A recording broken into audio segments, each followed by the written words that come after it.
Coming up on Locked On Dodgers, I've got a very special guest. Josh Rawitch, the president of the Baseball Hall of Fame, is here with me talking about the Hall of Fame as it relates to the Dodgers and as it relates to everything else going on right now. So let's get Locked On Dodgers.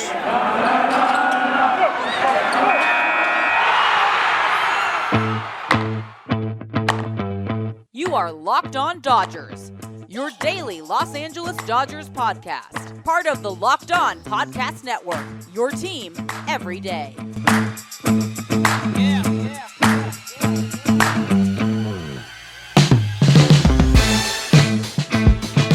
Hello, Dodger fans. I am Jeff Snider of Baseball Essential, and this is Locked On Dodgers, part of the Locked On Podcast Network, your team every day. I'm flying solo today for just a minute, but Vince will be back with me on Monday. Thank you for making Locked On Dodgers your first listen every day. Remember, this show is free and available on all podcast platforms and on YouTube simply by searching for Locked On Dodgers. This is the daily podcast covering the Los Angeles Dodgers, bringing you the smart fans perspective on our boys in blue.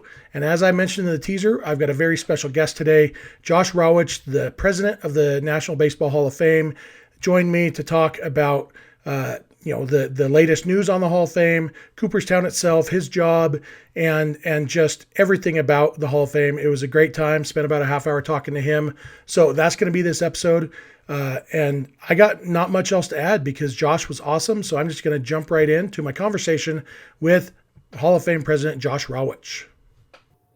All right, Dodger fans, I am here with a very special guest, the president of the Hall of Fame, Josh Rawitch. Josh, thank you so much for taking the time to talk to me. My pleasure, Jeff. Good to be with you. I really appreciate it. And I guess my first question is, how come you're living my dream life of being the president of the Hall of Fame? Man, I'm living my own dream life too. It's pretty funny when people talk about like dream jobs and man, you've got a dream job. And frankly, it's my dream job too. I mean, it really is impossible to believe sometimes that this is what I get to do for a living and spend your whole career in baseball hoping just to be able to have a fun job at the end of it, but to end up in Cooperstown is kind of unfathomable. Yeah, the first time I ever went to Cooperstown, it was just me and my wife, and we walked up and down the street and everything. We picked out which house we want to buy when we retire to Cooperstown.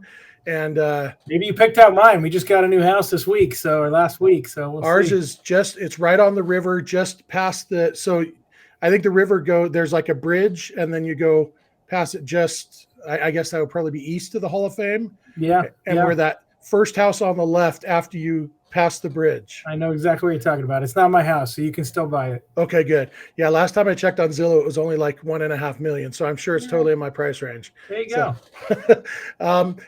Tell me a little bit about just your journey to where you are. You used to work for the Dodgers, then you worked for some other team that, maybe even in the same division. I don't know. But and now you're the president of the Hall of Fame. How does that happen? Well, so yeah, I mean, I was fortunate enough to get an internship with the Dodgers when I was 18 years old. Just got dumb lucky with a blind resume from college, and it led to just basically an incredible 15-year run in LA. I was there from about 95 until 2011. I had a little stint in the middle where I left. I actually was the beat writer for Dodgers.com back in 2001.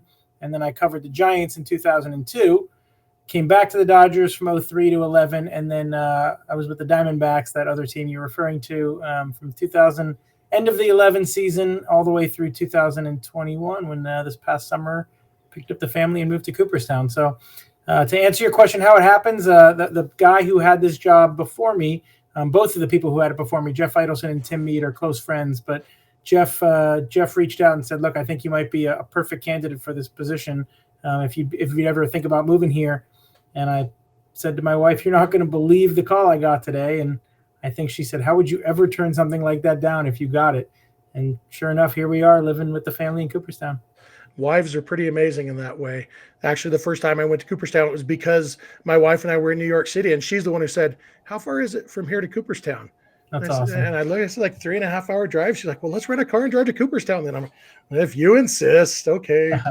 Yeah, that's cool. If you were a travel agent designing the perfect trip to the Hall of Fame, what would it include? How many days there? What else in Cooperstown do you do? All that stuff. It's a great question. What time of year too, I guess? Yeah. So, I mean, I would say for the most part, any time pretty much from Memorial Day to Labor Day is phenomenal. That's when our highest time is. But even going into October, November. I mean, you get the fall in the Northeast is gorgeous, so that's certainly there's benefits to doing that.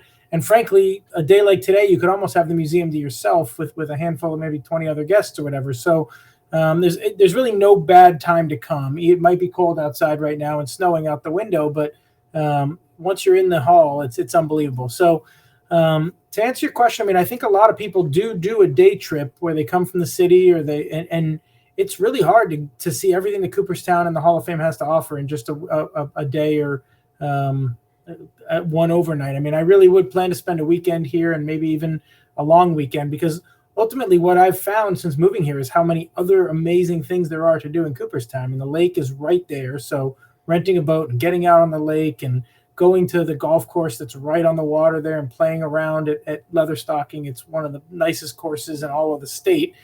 Just absolutely gorgeous. And 2 or 3 other museums in town here that are really cool, like legit major art museums and family museums. And there's so much to do that you could easily spend 2 full days inside the hall and then tack on another day or 2 doing something else around town. And of course, it takes a little bit to get here, the travel that you have to build in. So, but it is so well worth it. I mean, I keep telling everybody, you got to take this thing off your bucket list, put it on the to-do list, and get it done.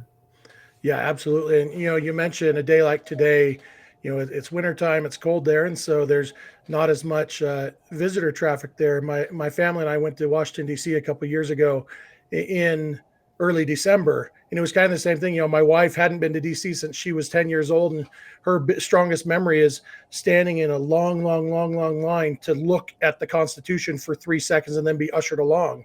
And then we walked in, and it's us and one other family in the room where the Constitution is. We asked security guard, "Do we need to hurry?" He said, "I got nothing going on. I'm here anyway." So we actually got to have. You can definitely have a different experience when you go at the low crowd times. Obviously, probably not much action out on the lake right now or the golf course, but you could go ice fishing and you can go cross country skiing on the golf course. It's not exactly what most Californians or West Coasters are probably thinking about, but there's a lot more here than I think people realize. It's certainly more than I realized before I got here.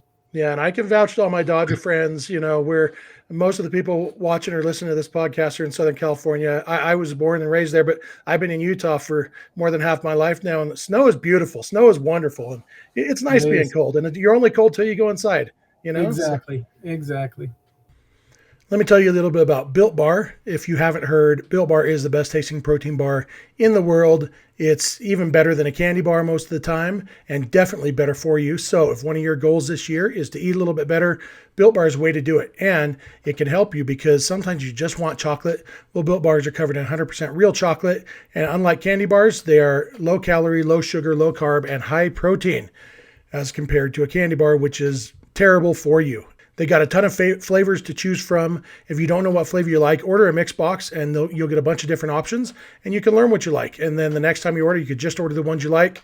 You're going to like them though, because they are delicious. And if you go to built.com, you can use promo code LOCKED15 and you will get 15% off your order. That's promo code LOCKED15 for 15% off at built.com.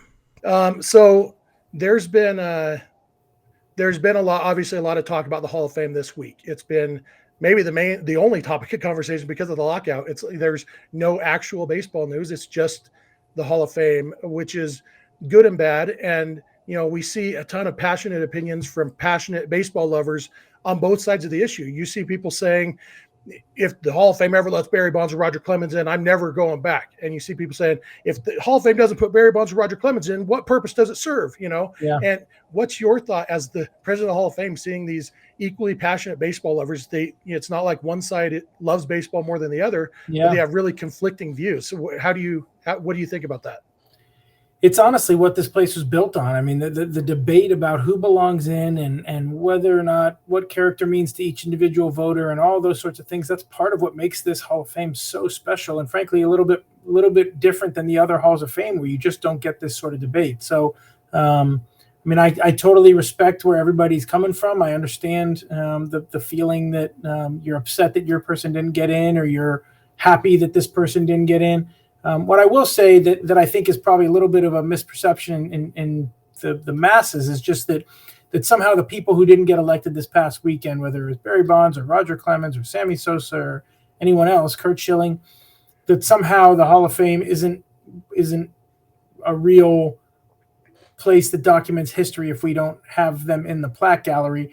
The only thing I'd say there is that we have a 3-story museum that is incredible. I mean, there's so much more to the Hall of Fame than the plaque gallery, and the stories of everybody from Pete Rose to Shoeless Joe to all the names we just mentioned, they're told all up and down the hallways, and they're in the record books. They're shown because our job here is to preserve history, and we do that. Our job is also to honor excellence and to connect generations, and we try to do that. And I think this place has done a pretty good job of it over the last 80 plus years. Yeah, I would agree. And that's, it's almost it's kind of a straw man argument when people say, well, how can this place purport to represent baseball history if it's cutting off all these main or big figures in baseball history? But like you said, they're there. They're just not hanging in the Hall of Plaques. And it's could you foresee a future where the voting electorate changes significantly, or do you think that will remain with the BBWAA for forever-ish? I mean, it's been that way since we first opened the doors. And I was asked, I think yesterday on Sirius XM, would we ever listen to other ideas? And the answer is, of course, we're always going to listen to other ideas. If someone has an idea that will make the Hall of Fame better, of course we're going to listen to it. I would never even dream of not engaging on the concept. But I think what I also would say is that if you generally take any cross-section of society, whether it's baseball writers or any other group, and try to get a 75% agreement, that's really hard to do. And that's the point. The point is that should be hard to get a plaque on the gallery wall here. And so I'm not sure that changing the electorate, we certainly have no plans to do that, but I'm not sure that changing it would change the results. I mean, ultimately, I think you would probably wind up with something pretty close to what we've already had. And it's been that way now for 80 plus years, but it's also why we have the Veterans Committee, so that if it turns out that the writers really don't get it right on someone, or their times change. I mean, you look at Buck O'Neill, or you look at Bud Fowler, who just got elected, or Minnie Minoso, or Jim Cott. Gil Hodges, obviously the best example here. I mean, I was at the Dodgers, literally like working in the PR department and lobbying the Hall of Fame to get him in 20 years ago, or 15, 20 years ago when I was at the Dodgers. And as time's gone on, and as people have looked at statistics differently, and people have looked at the totality of his career and all the things that have happened, that it changed. So, I mean, that's why those era committees exist. And obviously it's a great day for Dodger fans, Met fans, and the Hodges family. Yeah, for sure. And you mentioned those veterans committees, and that's something that has changed over the years. They've changed how those work, how often they meet. The current setup is really we're about 15 years into this current setup of the different eras and how often they meet. And when you're talking specifically about a guy like Buck O'Neill, who you see, like, he had that one last chance to get elected while he was alive, and it didn't happen. And it was, heartbreaking for him and for his fans and everything. And so there's a little bit of a sense of, it's almost bittersweet having him being inducted this year to all the people who hoped it would happen while he was still alive. Is that something that the Hall of Fame can address even? Or is there any way to address that? I mean, address it might be a little strong of a word. I mean, ultimately, I do think that, first of all, we aren't the ones who decided the last time around who gets in and who doesn't. I mean, ultimately, we leave it up to an electorate, and we honor those wishes, whether it's the writers or the era committee. So, I mean, we certainly could stack the room to make it the way we want it to come out. Either way, somebody to get in or somebody not to get in. We don't think that makes a whole lot of sense. I mean, ultimately, we want a cross-section of that room, which is made up of former players, Hall of Fame players, living Hall of Famers, executives, and then historians, to really be the ones who weigh in. And so, the other thing I'll say that I think is unique to Buck, I'm a huge Buck O'Neill fan. I don't know if you can see on the wall behind me, I've got his home plate there with Roland Hemond and Buck on there, and his bobblehead is right next to it. In a weird way, Buck got to know how much he was beloved, and Buck got to stand on the stage in Cooperstown at the Clark Sports Center and give a speech. Now, it wasn't about himself. It was about the other electees back in 06, the 16, 17 people that went in. But I think he got to feel that, and I'm really happy that he did. And I think a lot of people people talk about, could I have done that? Could I have stood up after not getting in myself and talked about all these other people that did? And again, it just showed you what an incredible person he is. And it's one of the reasons our Lifetime Achievement Award is named after him, because of everything he's done for the game. And I'm really happy for him and for his family that he's finally going to be enshrined.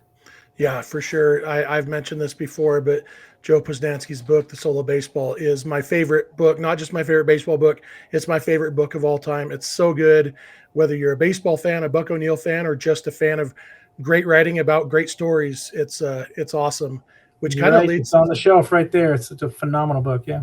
It kind of leads to my next question. With the situation like Buck O'Neil, Gil Hodges, some of the other guys who have been elected this year who have passed away, what's the process for deciding? I assume somebody will give an acceptance speech for them, and is that up to you guys? Is it left up to their families and their estates? How is that decided? Yeah, so we usually start with a widow, if there's a widow involved. In Gil Hodges' case, there is, and so we asked his wife who she felt should give a speech, and we haven't quite announced yet who's going to be doing that, so I'll save that for later. But so ultimately, if the widow is able to speak on behalf of their husband, we would probably make that the first priority.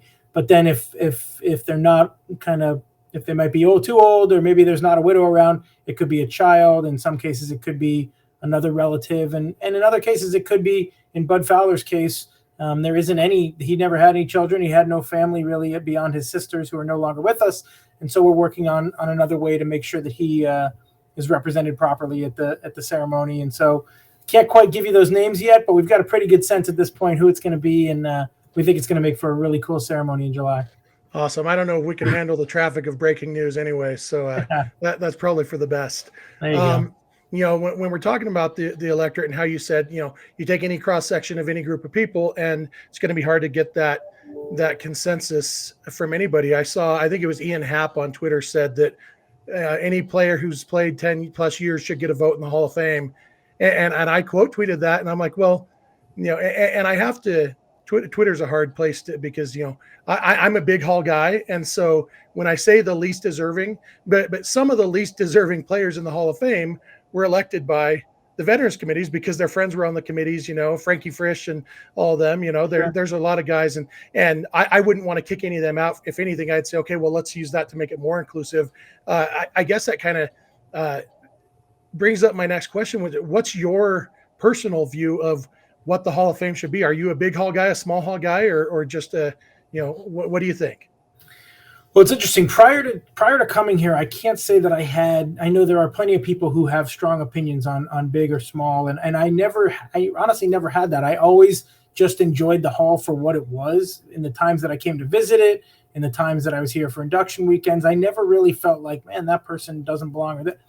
I think what I've come to kind of think in the last 5 to 6 months that I've been working here is really, we want just the people who are deserving of getting in there. And that means it should be really hard. It's got to be really the top 1% of all time. Even just getting on the ballot means you're top 2 or 3% of all time of those who played Major League Baseball. So I think we want it to be exclusive. We're certainly, I don't think we would say that as a general rule, we want to start expanding to the next level of player that doesn't kind of meet that standard that's been set. But I think from our standpoint, that's why we don't tell people who to vote for. I mean, if there are certainly other Halls of Fames and other places where it's decided upon by a board of directors and people in a room, and you just find out who it is. And we really leave it up to the electors. And we know that they're taking it seriously. I've watched this process now for 1 year or for 6 months up close. And whether it's the era committees or the baseball writers, I know they're taking these votes very seriously. Nobody's just throwing it away just to be obnoxious or not reading up on it. And so once they decide who goes in, then we ultimately want to honor whoever it is. We don't really have a stance on big or small. Yeah, that makes sense. I think not just in Hall of Fame voting, but life in general, politics or whatever, if we could all just allow for the fact that maybe somebody else just has a legitimate different opinion than us and is all in good faith. But, wouldn't that be nice? We jump way too quick to hypocrisy and laziness and stupidity and all those other things. When really, maybe it's just another smart person who has different life experiences than you and sees things differently than you do. Well, you and I would get along, Jeff. I think that would be a great way to see the world, and it is a very polarizing time that we're in right now. Whether it's politics, whether it's the way to deal with the pandemic, sports, you name it. And I do think I've tended to be over the years less passionate in that regard. And when somebody disliked it, I mean, I still am going to have my opinion. I'm going to try to convince them that my opinion is right, but I'm not going to hate them because they have a different one. And I think that goes for any part of our society. Yeah, and I saw something just on social media the other day, actually, something good on social media. Somebody posted that said, argue as if you're right, but listen as if you're wrong. And I love that. Yeah, you can have your strong opinions, but be open to the fact that maybe you're wrong, or at least maybe somebody else, maybe there isn't a right or wrong in this. When we talk about, I used to interview people for jobs in my old career, and I'd always ask them, who's your favorite baseball team? And these are computer programmers, and none of them had a favorite baseball team, but they would try to guess what I want. And I told them there's only one wrong answer, and the only wrong answer is I don't really like baseball. As long as we're all baseball fans, that's all that really matters. There you go. BetOnline.ag would like to wish you a happy new betting year as we continue our march to the playoffs and beyond. BetOnline remains the number one spot for all the best sports wagering action for 2022. It's a new year, and there's a new updated desktop and mobile website. To sign up today and receive a 50% welcome bonus on your first deposit, just use our promo code LOCKEDON to get started. From football, basketball, hockey, boxing, and UFC, right to your favorite Vegas casino games, don't wait to take advantage of all the amazing offers available for 2022. BetOnline is the fastest and easiest way to wager on all your favorite sports. BetOnline, where the game starts. So, yeah, you have to be diplomatic as the president of the Hall of Fame. I don't have to be as diplomatic as the co-host of a Dodgers podcast. I think the Baseball Hall of Fame is a lot better than the other Halls of Fame where, I don't follow closely any other sports, but it seems like every NFL player who I've heard of, once they've been retired for a little while, they end up in the Hall of Fame. It seems like it's a lot easier to get into those halls than the others. And I said, I am more of a big hall guy, but within reason, and maybe it's legit. Maybe the only reason since I don't follow football, and so the guys I've heard of, it's because they're Hall of Fame worthy. But when I look at my idea of a big hall is more the idea of, I think it was John Thorne who said somebody who was famous or given our current understanding should have been famous. And when you look at a guy, like Gil Hodges, we'll keep talking about Gil Hodges. He didn't get in from the writers. He didn't get in for a long time from the veterans committees. But you look at what he did as a ball player and as a manager, and maybe he wasn't quite a Hall of Fame player and wasn't quite a Hall of Fame manager. But when you add him up, he's a Hall of Famer. And it's kind of interesting that ends up going in as a player where a guy like Joe Torre, who wasn't quite a Hall of Famer as a player, maybe, but really close. Yeah. And then he gets in as a manager. But I don't even know if I have a question here other than that's kind of cool, huh? Yeah. I mean, it does ultimately what you're looking at in that room, and what comes up, the term comes up a lot in the era committee room. And I was in both of the ones in December, is just the totality of someone's career. So someone like Buck O'Neil or someone like Gil Hodges, who did have a number of different parts of their career, they are looked at as, in Gil's case, a player, but you're allowed to consider what he did managerially. In Buck's case, he'll essentially go in as an executive. He was a manager and ultimately helped build all these Negro League teams, and everything he did with keep raising the profile as a pioneer. But you're allowed to take into consideration what he did on the field as well. So it tells you a lot about people in the game who spend a whole lifetime in the game. In Gil's case, unfortunately, too short. But you're allowed to consider multiple pieces of what they did, and we try to make sure that the process is done fairly. Do you think there will ever be a place in the Hall of Fame for a guy like Vin Scully, who he's been honored by the Hall of Fame, but he's not a Hall of Famer, quote unquote? He's not in the Hall of Fame. He's not on the wall of plaques. But a guy like him who, spent his life in baseball, just not as a player or on the field. And obviously Ernie Harwell, plenty of those guys who are Hall of Famers, and people refer to Vin Scully as a Hall of Famer, and unless you're a jerk, you don't bother correcting them that, well, he's not technically a Hall of Famer. Well, actually, but do you think that we might see Vin Scully actually get a plaque? It would probably require that we would change something in a way. The only people who have not gone, if you're not a player or manager, you essentially have to be an executive or an umpire are the other categories, really. So I'd never say never, but at the moment we feel like, again, if our job is to tell the history of the game and to honor excellence, there is the room right off of the plaque gallery that has the Ford Frick Award that he won and Jaime Jarrín won. Ultimately, do I think it's going to change? I wouldn't think it would, but you never know. I think right now we're pretty comfortable with the way the process works, and if for some reason we felt like, man, we've got to give. There's also the Buck O'Neil Award as well, where plenty of others have over the years won an award that is for a lifetime of achievement in the game of baseball, and only five people have ever won that. But it's again, there are multiple ways to be enshrined around the building, but that plaque gallery is the only one that technically is the Hall of Fame, correct? Yeah. Maybe we just rename the whole place the Vin Scully Memorial Hall of Fame.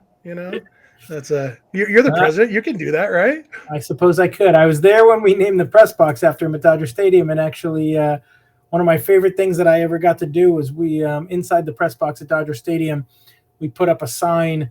This probably would have been 2007 or 8 maybe, that just says it's time for Dodger baseball. And every time I walk in there, I think, that's kind of cool. I left a tiny little imprint on the press box that Vin probably walked in every day for the final decade he was there and went, oh, that's pretty neat. And obviously I got to know him quite well over the years, and truly one of my favorite humans on the planet.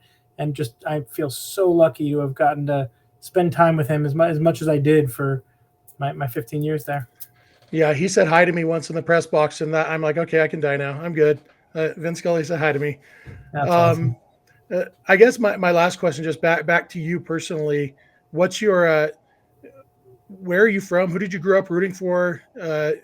Who was your favorite player growing up? All those good questions. So, I grew up a diehard Dodger fan. I was 1976. I was born, so I'm not really old enough to remember 81, or certainly not old enough to remember 77 and 78. But 81, still a little too young. But Steve Sax was my favorite player all through the 80s, and I wore number 3 as a player. I sprinted the first base on walks. I really loved the guy. And then ultimately the 88 team was the one that was my kind of childhood team. In fact, you can see right behind me, I've got seats from Dodger Stadium right there. And the photo next to Randy Johnson is actually Sandy Koufax's first major league win. It's a signed photo with him, Jackie, Campanella, and Gil Hodges, now 4 Hall of Famers, that I was given as a gift when I left the Dodgers. So that was my team all through my childhood, and obviously lived a lifelong dream to be able to work there all the way until I was about 35 years old. And it was funny. I was telling somebody at lunch today, it's weird how when you go work somewhere else, I did lose my fandom of the Dodgers for the decade that I was in Arizona. It's I don't know how to describe it. I wouldn't have thought it would happen because you spend your whole lifetime rooting for someone, but you're in the trenches with Diamondback players, and the Dodgers winning was bad for me all my years in Arizona. So it's somebody asked me now that I'm back in the hall, did I become a Dodger fan again? I'm like, I really didn't. I kind of root for all 30 teams and all the Hall of Famers, and I love seeing the Trouts and Guerreros and Tatises and all these guys. Now I just love watching great baseball. But born and raised in the San Fernando Valley, and big Dodger fan all the way until I was about 35. Nice. Yeah, I can relate to a lot of that. I was born in 77. My brother was born in 75. His favorite player was Steve Sax, and mine was Mike Marshall, because I figured, well, if my brother picked Steve Sax because he was little and fast, I can pick Mike Marshall because I'm big and slow, All right, so tell me if I'm crazy, but every time I see Chris Taylor, he reminds me of Mike Marshall. I think he's got that same face. Yeah, it's the same face. Yeah. Almost a Will Clark look to it too. Yeah, I think they're the same. And I loved, he was number 5, and Pedro Guerrero was 28. All those guys sounds like we're similar era. Yep. Well, that's awesome. Josh, I really appreciate you taking the time. I always love talking baseball, and this isn't necessarily specific to the Dodgers, but I think we touched on the Dodgers enough to make it qualify as a Locked On Dodgers episode. But yeah, anything anything you want my listeners to know about how they can follow you or anything? Well, certainly you can see my Twitter handle on the screen there. But just anytime any of you are thinking about coming out here, if you mention when you get to the ticket booth, tell them you heard about this on Locked On Dodgers, and if you do, I'll come out. I'll come find you, give you something special. Really, we just want people to come check this place out. It's such an incredible spot, and I'll save you the tourism commercial because you already did a wonderful job of teeing me up for that early on without realizing you were doing it. But I hope all your listeners will come visit, and hope you guys all stay safe and have a good off season. I hope so too. I will continue to preach about the Hall of Fame. It's my favorite place in the world, and I can't wait until I can finally move to Cooperstown and just be there all the time. My kids aren't as on board with the idea as your kids, but well, you're welcome anytime, Jeff. Thanks for chatting. I appreciate it. And that's going to do it for today. I want to thank Josh Rawitch again for joining me. If you don't already, you can follow him on Twitter at HOFPrez with a Z. He's a good follow, doesn't tweet a lot, but when he does, it's good baseball content. And like he said at the end, if you're going to the Hall of Fame, tell them you heard about it on Locked On Dodgers and he'll come talk to you. That's pretty awesome. Really good guy, and I really enjoyed talking with him. So thanks again, Josh, for that. If you're not listening to or watching Locked On Dodgers every day, we'd love if you add 1 or 2 days a month to your rotation. We really love talking Dodgers with you, and we love knowing that there's people out there listening. If you have friends or family who love the Dodgers as much as you do, go ahead and tell them about the show. Maybe they'll like the show too. You can follow us on Instagram and Twitter at Locked On Dodgers. Vince is on Twitter at Vince Samperio. I am on Twitter at Snydog, and the DMs are open in all of those places. Our email address is lockedondodgers@gmail.com, and our phone number is 323-863-LOCK, 5625. You can leave us a voicemail or shoot us a text there anytime. We are here every weekday morning, and we hope you'll be here with us. When you get in your car or sit on your couch, tell your smart device to play podcast Locked On Dodgers. And remember, you don't have to agree, you just have to listen. We'll talk to you on Monday.